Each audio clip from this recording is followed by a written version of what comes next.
కెనడాలో చదువుకోవాలి అనుకుంటున్న భారతీయులకు భారీ షాక్ తగిలింది. ఈ ఏడాది ఆగస్టులో సుమారు 74% భారతీయ విద్యార్థుల వీసాలను కెనడా తిరస్కరించింది. వలసలకు అడ్డుకట్ట వేసేందుకు కెనడా తీసుకుంటున్న చర్యలు భారతీయ విద్యార్థులకు ఇబ్బందికరంగా మారి చుక్కలు చూపిస్తున్నాయి.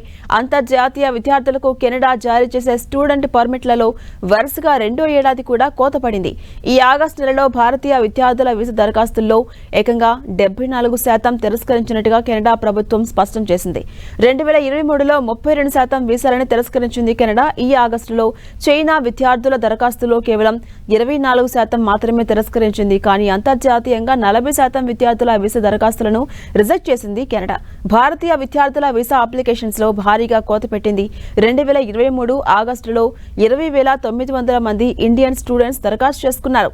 ఈ ఏడాది ఆ సంఖ్య ఏకంగా 4,515కు పడిపోయింది. 1000 కంటే ఎక్కువ వీసా దరఖాస్తులు ఆమోదం పొందిన దేశాల్లో కేవలం భారత విషయంలోనే ఈ స్థాయిలో తిరస్కరణ రేటు అత్యధికంగా ఉంది. ఇది భారతీయ విద్యార్థుల ఆశలపై నీళ్లు చల్లినట్టే అని చెబుతున్నారు. ఇక భారత కెనడాల మధ్య ఉద్రిక్త వాతావరణం తగ్గించేందుకు ప్రయత్నాలు జరుగుతున్న నేపథ్యంలో వీసా తిరస్కరణల అంశం ప్రాధాన్యం సంతరించుకుంది. 2023లో కెనడాలో నిజ్జర్ అనే సిక్కు వేర్పాటువాది హత్య ఇరు దేశాల మధ్య దౌత్య ఉద్రిక్త వాతావరణానికి దారితీసింది. కెనడా వ్యవహారంలో తాము జోక్యం చేసుకున్నామంటూ వస్తున్న ఆరోపణలను భారత్ కూడా తోసిపుచ్చింది. వీసా దరఖాస్తుల్లో మోసాలపై కెనడా అధికారులు ఉక్కుపాదం మోపుతుండటంతో తిరస్కరణ రేటు పెరిగిందన్న వాదన కూడా వినిపిస్తోంది. 2023లో అక్కడ అధికారులు దాదాపు 1,500 మోసపూరిత యాక్సెప్టెన్స్ లెటర్స్ ను గుర్తించారు. వీటిలో అధిక శాతం భారత్ నుంచి వచ్చినవేనట్టుగా నిర్ధారించారు.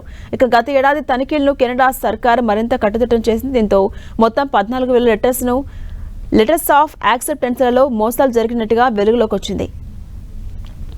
అటు విదేశీ విద్యార్థులకు అడ్మిషన్ ఇచ్చినట్టుగా కెనడాలోని విద్యా సంస్థలు ఈ లెటర్ ఆఫ్ యాక్సెప్టెన్స్ ను జారీ చేస్తాయి. ఇది ఉంటేనే విద్యార్థి వీసా మంజూరవుతుంది. అయితే భారతీయ దరఖాస్తుల్లో కొన్నింటికి ఫేక్ లెటర్స్ ను యాడ్ చేసినట్టుగా అధికారులు గుర్తించి ఆయా దరఖాస్తులను తిరస్కరించినట్టుగా చెప్తున్నారు. అందుకే భారతీయుల తిరస్కరణ రేటు ఎక్కువగా ఉంది అనేది కెనడా ప్రభుత్వం యొక్క వాదన.